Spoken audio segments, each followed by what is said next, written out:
जय जोहार, मैं हूं आपमन के संग ललिता चक्रधारी और आपमन देखा तो न्यूज प्लस 21। चलो एक नजर डालथन बिहिनिया के 10 बड़े खबर में।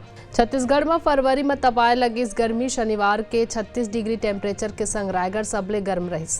प्रधानमंत्री नरेंद्र मोदी दिल्ली मुंबई एक्सप्रेसवे के पहली फेज के आज करी उद्घाटन। देश के राष्ट्रपति द्रौपदी मुर्मू 13 राज्यन के राज्यपाल नियुक्त करिस। महाराष्ट्र के राज्यपाल भगत सिंह कोश्यारी के इस्तीफा राष्ट्रपति करिन मंजूर। झारखंड के देवघर में बदमाश मन अंधाधुंध फायरिंग करिस। मछली कारोबारी की सुरक्षा में लगे 2 गार्ड के मौत।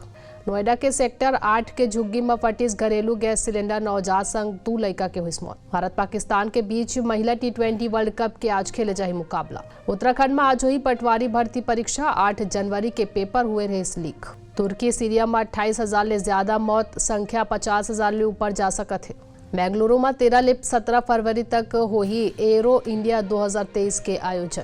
ऐसे तमाम बड़े जानकारी ले लगातार अपडेट रहे पर देखा न्यूज प्लस 21 आप मन के हक के बात।